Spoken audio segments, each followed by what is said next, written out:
कहानी की शुरुआत होती है साल 2009 में, जब इंसानों ने बरसों की मेहनत के बाद आखिरकार कैंसर का इलाज ढूंढ लिया था। इसे इंसानियत की सबसे ऐतिहासिक जीत माना जा रहा था। डॉक्टर्स ने एक ऐसा वायरस इजाद किया था जो इंसान के शरीर में कैंसर सेल को पनपने ही नहीं देता था। इस नए वायरस की खोज को लेकर पूरी दुनिया में जश्न का माहौल था। हर कोई इसे मेडिकल साइंस का चमत्कार मान रहा था, पर किसी ने नहीं सोचा था कि उनका ये इलाज एक दिन खुद ही एक बीमारी बन जाएगा।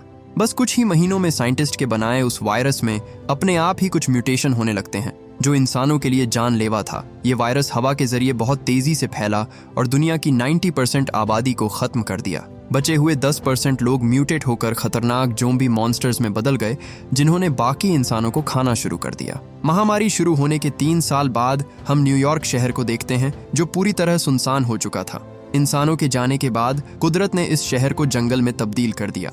हम यहाँ डॉक्टर विल फोस्टर को देखते हैं, जो इस वायरस से बचने वाला दुनिया का आखिरी इंसान था। वो अपने डॉग जिमी के साथ हिरणों के झुंड का पीछा करता है ताकि उनमें से एक का शिकार कर वो अपने खाने का इंतजाम कर सके, पर वो जंगली हिरण हवा से भी तेज थे। उन्होंने विल को गोल गोल घुमाकर एक डेड एंड पर लाकर खड़ा कर दिया, जहां से विल को पैदल ही उनका पीछा करना पड़ता है। वो एक डियर पर गोली चलाने ही वाला था कि अचानक वो उसकी नजरों से ओझल हो गया। विल सावधानी बरतते हुए उसके और करीब जाता है, पर वो उसे पकड़ पाता उससे पहले ही एक शेरनी ने उस पर हमला कर उसे अपना निवाला बना लिया। विल को बड़ी मुश्किल से ये हिरण मिला था, इसलिए वो उस शेरनी को मारने की सोचता है, पर जब उसने देखा कि वो इस हिरण को अपने बच्चों के लिए लेकर जा रही है तो उसने अपना इरादा बदल लिया। घड़ी में अलार्म बजते ही वो एकदम से अलर्ट हो गया, क्योंकि सूरज डूबने का समय हो चुका था। विल जल्दी से अपने घर आया और उसने दरवाजे पर अल्कोहल छिड़क दिया, जिससे उसके शरीर की गंध छुप जाती है। इस तरह वो ज़ॉम्बीज़ के हमलों से बचा रहता था। सूरज ढलने से पहले विल घर के सारे खिड़की दरवाजे बंद कर देता है, क्योंकि वो ज़ॉम्बीज़ रात में ही बाहर निकलते थे। जैसे ही अंधेरा हुआ, उन ज़ॉम्बीज़ ने सड़कों पर उतरकर हर एक जिंदा चीज को खाना शुरू कर दिया, और वो ये हर रात करते थे। विल जिमी के साथ खुद को एक टब में छुपा लेता है और बस दुआ करता है कि ये सब जल्दी खत्म हो जाए। अगली सुबह विल जमकर कसरत करता है, क्योंकि यहाँ जिंदा रहने के लिए फिट रहना बहुत जरूरी था। इसके बाद वो बेसमेंट में गया, जहाँ उसने इंसानों पर एक्सपेरिमेंट करने के लिए एक लैब बना रखी थी। विल सालों से इस वायरस का इलाज ढूंढने की कोशिश कर रहा था, पर उसके सभी एक्सपेरिमेंट के नतीजे निराशाजनक ही रहे थे। उसने जिन चूहों को एंटीडोट दिया था वो या तो मर जाते थे या और ज्यादा आक्रामक हो जाते थे, लेकिन आज चीजें कुछ अलग थीं।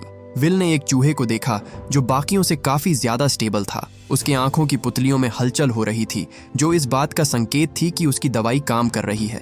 अब बस इसे किसी इंसान पर टेस्ट करना बाकी था। इसके बाद विल ने अपनी ऑटोमेटिक राइफल उठाई और एक ज़ॉम्बी के शिकार के लिए निकल गया। दिन के समय यह शहर पूरी तरह सुरक्षित था, क्योंकि वो ज़ॉम्बीज़ सूरज की रोशनी में आते ही मर जाते थे। सबसे पहले विल एक ग्रोसरी स्टोर में जाता है और वहां से शिकार के लिए कुछ चीजें खरीदता है। किसी इंसान को मिले हुए उसे अरसा हो गया था, जिस वजह से तन्हाई ने उसके दिमाग पर गहरा असर डालना शुरू कर दिया। अपने अकेलेपन से लड़ने के लिए उसने स्टोर में कुछ पुतले खड़े कर रखे थे, जिनसे वो हर दिन ऐसे बात करता था जैसे वो सचमुच जिंदा हों। हर रोज विल रेडियो पर एक सिग्नल भेजता था। वो ये काम पिछले 3 सालों से कर रहा था, ताकि अगर कोई जिंदा हो तो उसे उसकी मौजूदगी का पता चल सके। पर शायद शहर में वो अकेला ही बचा था, क्योंकि इतने समय में उससे मिलने कोई नहीं आया। विल एक क्रैश हुए फाइटर जेट पर गोल्फ खेल ही रहा था कि तभी जिमी को झाड़ियों में कोई चीज दिखाई दी, जिससे वो एकदम चौकन्ना हो गया। विल ने देखा कि वो तो एक हिरण है, जिसके बाद दोनों उसका पीछा करते हैं। हिरण उन लोगों से बचते हुए एक अंधेरे कमरे में चला जाता है। विल ने अपने डॉग को उसके पीछे जाने से मना किया, पर वो नहीं माना और अंदर चला गया। विल अंधेरे इलाकों से दूर ही रहता था, क्योंकि ज़ॉम्बीज़ ऐसी जगह ही छुपा करते थे। अब क्योंकि जिमी के अलावा उसका इस दुनिया में कोई नहीं था, इसलिए वो भी अंदर चला जाता है। कुछ दूर चलते ही उसने खून से सनी हुई फर्श देखी, जो चींख चींख कर खतरे का इशारा कर रही थी, पर विल सब कुछ नजरअंदाज करके आगे बढ़ता रहता है। उसे आगे मरा हुआ हिरण मिला, जिसे देखकर उसके दिल की धड़कन बहुत तेज हो जाती है। उसे बहुत डर लग रहा था। जब उसने अपनी नजरें घुमाई तो उसे वहां सैकड़ों की तादाद में ज़ॉम्बीज़ दिखाई दिए, जो सो रहे थे। विल बड़ी सावधानी से पीछे हटने लगता है, क्योंकि उसकी जरा सी आहट भी उन सोए हुए ज़ॉम्बीज़ को जगा सकती थी।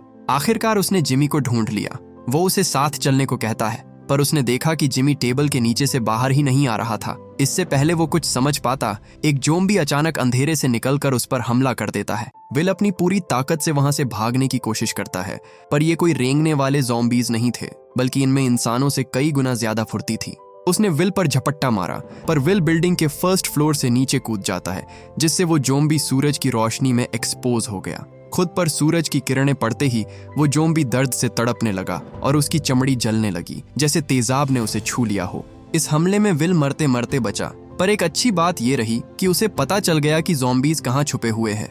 इसके बाद वो एक जाल बिछाता है ताकि उनमें से एक को पकड़कर वो उस पर अपनी वैक्सीन का ट्रायल कर सके।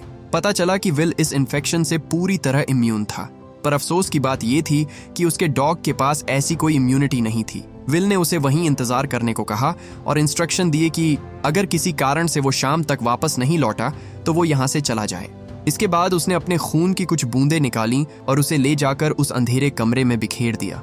खून की महक सूंघते हुए जैसे ही एक ज़ॉम्बी वहां आया, वो उसके बिछाए हुए जाल में फंस गया। विल उसे मार कर बेहोश कर देता है, पर तभी उसने कुछ ऐसा देखा जिसकी उसे बिल्कुल उम्मीद नहीं थी। एक ज़ॉम्बी उसकी मदद के लिए बाहर आने की कोशिश करता है और इसी कोशिश में वो सूरज की तेज रोशनी में बुरी तरह झुलस गया।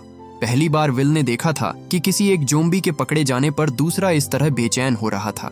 ये साफ इशारा था कि अब वो सिर्फ जानवर नहीं रहे, वो धीरे धीरे इवोल्व हो रहे थे। इसके बाद विल उसे अपनी लैब में ले आता है। वो उसे आम इंसान से 10 गुना ज्यादा बेहोशी की दवा देता है, पर उससे भी वो ज़ॉम्बी सिर्फ नींद में ही गई। इसके बाद वो अपनी नई वैक्सीन की इंसानों पर आजमाइश शुरू करता है। जैसे ही उसने उसे एंटीडोट दिया, उस ज़ॉम्बी की पल्स फिर से नॉर्मल होने लगती है और तो और उसकी बॉडी का टेम्परेचर भी कम होने लगा। विल को लगा कि उसकी वैक्सीन इस वायरस को रोकने में कारगर है, पर तभी अचानक से सब्जेक्ट बुरी तरह अनस्टेबल हो जाती है। उसका शरीर किसी बिना पानी की मछली की तरह छटपटाने लगा और कुछ देर बाद उसकी मौत हो गई।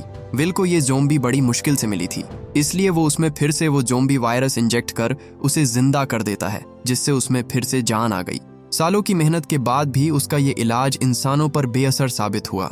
विल अपनी सारी नाकामियों को एक हार्ड ड्राइव में सेव कर देता है ताकि अगर कोई दोबारा वैक्सीन बनाने की कोशिश करे तो वो उन गलतियों को ना दोहराए जो उसने की थी। इतनी नाकामयाबी के बाद भी विल अपनी वैक्सीन की आजमाइश जारी रखता है। उसने अपने व्लॉग में उस मेल ज़ॉम्बी का भी जिक्र किया जो आज सूरज की रोशनी में आ गया था।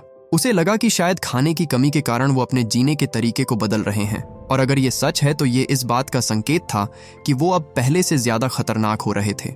अगली सुबह विल फिर से रेडियो पर अपने मैसेज को ब्रॉडकास्ट करता है, इस उम्मीद में कि कोई उसे सुनेगा, पर घंटों तक पोर्ट पर इंतजार करने के बाद भी कोई उससे मिलने नहीं आता। इसके बाद विल जब वापस लौट रहा था तभी उसकी नज़र एक पुतले पर पड़ी, जिसे देखकर वो एकदम से सन्न रह जाता है, क्योंकि ये पुतला उसने खुद उस ग्रोसरी में रखा था। उसे समझ नहीं आ रहा था कि आखिर ये पुतला यहाँ आया तो आया कैसे, क्योंकि उसके अलावा इस शहर में और कोई नहीं था जो ऐसा कर सके।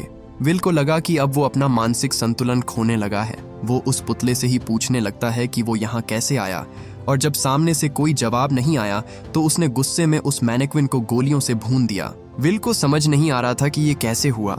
एक पल के लिए उसे लगा कि कहीं ये उन मॉन्स्टर्स ने तो नहीं किया, पर फिर उसे याद आया कि ऐसा हो ही नहीं सकता, क्योंकि उनके अंदर सोचने समझने की क्षमता नहीं थी। विल जैसे ही और जानने के लिए थोड़ा आगे बढ़ा, उसका पैर वहां बिछाए हुए एक ट्रैप पर पड़ जाता है, जिसकी वजह से विल सीधा सर के बल जा गिरा और बेहोश हो गया। जब उसे होश आया तो शाम हो चुकी थी। विल ने देखा कि सूरज ढलने वाला है, उसे फौरन वहां से निकलना होगा। वो एक चाकू से अपने पैर में उलझी रस्सी को काटने लगता है, पर जैसे ही वो छूटकर नीचे गिरा, उसका वो चाकू उसकी जांघों में घुस जाता है, जिससे विल लंगड़ा हो गया। दर्द में कराहता हुआ विल किसी तरह अपनी कार तक पहुंचने की कोशिश करता है, लेकिन तभी उसने देखा कि सूरज बस ढलने ही वाला है। इसी बीच जिमी अंधेरे की ओर देखकर भौंकने लगता है। विल समझ गया कि वहां जरूर कोई है, पर वो कुछ कर पाता उससे पहले ही अंधेरे में छुप कर बैठा वो ज़ॉम्बी अपने इन्फेक्टेड डॉग्स को उस पर छोड़ देता है। उन डॉग्स ने विल पर हमला करना चाहा, पर रोशनी की एक लकीर उन्हें ऐसा करने से रोक लेती है। विल जल्दी से अपनी गन तक पहुंचने की कोशिश करता है, पर तभी वो लकीर पतली होते होते गायब हो गई और उन डॉग्स ने उस पर हमला कर दिया। विल एक दो को मारने में कामयाब रहता है, पर वो इस हमले में जिमी को नहीं बचा पाता। वो डॉग्स उस बेचारे को काट कर इन्फेक्ट कर देते हैं। विल जल्दी से जिमी को लैब में लाता है और उसे बचाने की अपनी आखिरी कोशिश के तौर पर उसे वो एंटीडोट लगा देता है जिसे उसने हाल ही में तैयार किया था। विल ने उसे दवा तो लगा दी, पर वो अंदर ही अंदर जानता था कि वो जिमी को नहीं बचा पाएगा, लेकिन फिर भी वो आखिर तक उसके पास बैठा रहा। जल्द ही वो वायरस जिमी के शरीर पर हावी होने लगता है, जिसके बाद विल को मजबूरन अपने जान से भी प्यारे डॉग को अपने ही हाथों से मारना पड़ा। अगली सुबह विल उसे दफना देता है, पर उसे दफनाते ही उसके जीने की सारी वजहें खत्म हो चुकी थीं। वो ढेर सारी डिप्रेशन की दवाई खा लेता है क्योंकि वो सुसाइड करने वाला था, पर मरने से पहले वो उन ज़ॉम्बीज से जिमी की मौत का बदला लेने की सोचता है। विल ने अपनी कार शहर के बीचों बीच लाकर खड़ी कर दी और शाम होने का इंतजार करने लगा। जैसे ही सूरज ढला, वो ज़ॉम्बीज एक एक कर अपने अपने ठिकानों से बाहर निकलते हैं और जैसे ही विल ने हॉर्न दबाया, वो सब एक साथ उस पर टूट पड़े। गुस्से में विल उन सारे ज़ॉम्बीज को अपनी कार से रौंदता हुआ आगे बढ़ जाता है। उसने सोच लिया था कि आज वो किसी को नहीं छोड़ेगा। उसने एक एक को बुरी तरह कुचल डाला। जल्द ही वो ज़ॉम्बीज विल पर भारी पड़ने लगते हैं। उनमें से एक पोल पर चढ़कर उसे विल की कार पर गिरा देता है, जिससे उसे आगे का कुछ दिखाई नहीं देता। इसी बीच एक और ज़ॉम्बी ने उसे अपनी पूरी ताकत से धक्का मारा, जिससे उसकी कार बुरी तरह डैमेज हो जाती है। विल कार स्टार्ट करके वहां से भागने की कोशिश करता है, पर तभी उन ज़ॉम्बीज ने उसकी कार को पलट दिया। विल के पास अब बचने का कोई रास्ता नहीं बचा था। वो ज़ॉम्बी जिसने ये सब प्लान किया था उसके पास आता है और उसे मारने ही वाला था कि तभी एक तेज रोशनी चमकी और वो सारे ज़ॉम्बीज भाग खड़े हुए। विल को बिल्कुल भी होश नहीं था कि उसके साथ अभी अभी क्या हुआ। उसे अपने कानों में एक लड़की की आवाज सुनाई दी जो विल से उसके घर का पता पूछ रही थी। बेहोश होने से पहले विल उसे एक मैप देता है जिसमें उसके घर तक पहुंचने का नक्शा था। अगली सुबह जब उसे होश आया तो उसे यकीन ही नहीं होता कि कल रात के हादसे के बाद वो जिंदा बच गया। उसे अपने कमरे में किसी के होने की आवाज सुनाई दी। विल तुरंत ड्रॉवर में पड़ी गन उठाकर उस आवाज का पीछा करने लगता है, पर जैसे ही वो किचन में पहुंचा, उसने देखा कि वहां एक लड़की और एक बच्चा मिलकर उसके लिए खाना बना रहे थे। एक पल के लिए तो उसे यकीन ही नहीं हुआ कि उसके सामने दो जीते जागते इंसान खड़े हैं। उसे लगा कि कहीं वो खुली आंखों से सपना तो नहीं देख रहा, क्योंकि उसने सालों बाद किसी को देखा था। वो लड़की अपना नाम अलाइस बताती है और उस लड़के का नाम जेम्स था। अलाइस कहती है, हमने आपका ब्रॉडकास्ट सुना था। आपने जो जगह बताई थी, हमने वहां काफी देर तक इंतजार भी किया, पर आप आए ही नहीं। विल पूछता है कि तुम लोग कहां से आए हो और कहां जा रहे थे, जिस पर अलाइस उसे बताती है कि वो बचे हुए लोगों की बस्ती की ओर जा रहे हैं। हम अकेले नहीं हैं जो इस वायरस से इम्यून है। ये सुनकर विल को बहुत गुस्सा आता है, क्योंकि ऐसी ना ही कोई बस्ती थी और ना ही कोई सुरक्षित जगह। एक साइंटिस्ट होने के नाते विल उसे समझाता है कि ये नामुमकिन है। ऐसा हो ही नहीं सकता कि कोई इस वायरस की चपेट में ना आया हो। पर अलाइस पूरे यकीन से कह रही थी कि पहाड़ों में ऐसी जगह है जहां के लोग इस वायरस से इन्फेक्टेड नहीं हैं। वो विल को ये भी बताती है कि ये वायरस ठंड बर्दाश्त नहीं कर सकता। विल को लगा कि वो उसे झूठी उम्मीदें दे रही हैं, इसलिए वो गुस्से में खाना नीचे फेंक देता है। शायद इतने सालों से अकेला रहने की वजह से वो कुछ नया सोच ही नहीं पा रहा था। वो थोड़ी देर अकेले बैठ जाता है ताकि ठंडे दिमाग से सोच सके। कुछ देर बाद वो वापस आया और देखा कि जेम्स उसके टीवी पर कार्टून देख रहा था। विल अपना मन बहलाने के लिए यही कार्टून देखता था, इसलिए उसे उस कार्टून का हर एक डायलॉग याद था। विल अपनी उस खाना फेंकने वाली हरकत के लिए उससे माफी मांगता है और उसे शुक्रिया कहता है कि उसने खुद को खतरे में डालकर उसकी जान बचाई। वो उसके बारे में और जानना चाहता था, जिसके बाद अलाइस विल को बताती है कि एक शिप ने हमें रेस्क्यू किया और यहाँ ले आया, पर जल्द ही मेरे साथ के लोग भी वायरस से इन्फेक्ट हो गए और जो इस वायरस से इम्यून थे उन्हें ज़ॉम्बीज ने मार डाला। अलाइस ने जब वहां रखी मैगजीन पर विल की फोटो देखी तो उसे याद आया कि विल वही डॉक्टर है जो इस वायरस के इलाज पर काम कर रहा था। वो उसे समझाती है कि इसका कोई इलाज नहीं, हमें यहाँ से बाहर निकलना होगा। अगर कल सुबह से शुरू करेंगे तो शाम होने तक हम इस शहर की सीमा को पार कर लेंगे। पर विल कहता है कि हमें कहीं जाने की जरूरत नहीं, इसकी शुरुआत यहीं से हुई थी और यहीं खत्म होगी। उसने जिद कर ली थी कि वो इस वायरस का इलाज ढूंढ कर ही रहेगा, फिर चाहे इसके लिए उसे कुछ भी करना पड़े। अगले दिन वो दोनों उस जगह पर आते हैं जहां उस ज़ॉम्बी ने विल पर हमला किया था। उसने देखा कि वो ट्रैप बनाने के लिए उसकी ही चीजों का इस्तेमाल किया गया था, यहाँ तक कि उसे बनाने का तरीका भी उसके तरीके से काफी हद तक मेल खाता था। अलाइस कहती है, कहीं ये उन इन्फेक्टेड लोगों ने तो नहीं किया? जिस पर विल कहता है, नहीं, उनके पास ब्रेन फंक्शंस नहीं है, वो ऐसा बिल्कुल नहीं कर सकते। वो लोग इवोल्व हो रहे हैं, लेकिन इतनी तेजी से नहीं कि वो इतने कॉम्प्लेक्स ट्रैप को प्लान कर सके। ये जरूर किसी इंसान का काम है। इसके बाद विल उसे अपनी सबसे पसंदीदा जगह पर लाता है जहां वो मछलियों को दाना डालने आया करता था। जेम्स उस पूल में घुसकर नहाने लगता है और तभी विल ने उस पर ढेर सारे दाने फेंके, जिससे मछलियां जेम्स को घेर लेती है। जेम्स कहता है कि पानी बहुत ठंडा है और ये सुनते ही विल के दिमाग की घंटी बज जाती है।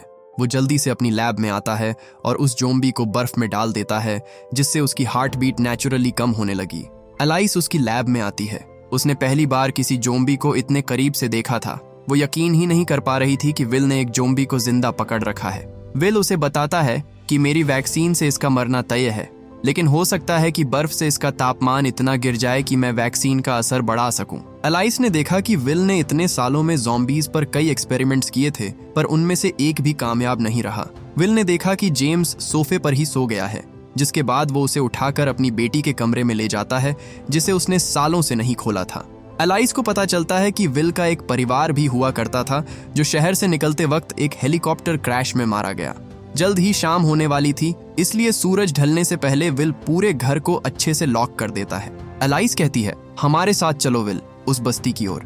पर विल कहता है, कहीं कोई बस्ती नहीं है। एलाइस उसे मनाने की पूरी कोशिश करती है कि अब भी कुछ लोग जिंदा हैं और अगर हम अभी निकलें तो सूरज ढलने से पहले सुरक्षित पहुंच सकते हैं।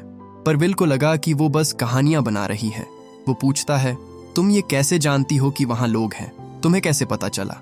जिस पर वो कहती है कि मैं बस जानती हूँ। एलाइस ईश्वर पर यकीन करती थी। उसे लगता था कि उसके यहाँ होने की कोई ना कोई वजह जरूर है। वो बोली, मैं जानती हूँ कि कल रात तुम सुसाइड करने वाले थे और मैं तुम्हारी जान बचाने के लिए बिल्कुल सही वक्त पर पहुंच गई। ये कोई इत्तेफाक नहीं हो सकता, ये ईश्वर का इशारा है और तुम्हें इसे समझना होगा। हालांकि विल ईश्वर पर यकीन नहीं रखता था। वो बोला, तुम सुनना चाहती हो कि तुम्हारा ईश्वर क्या चाहता है?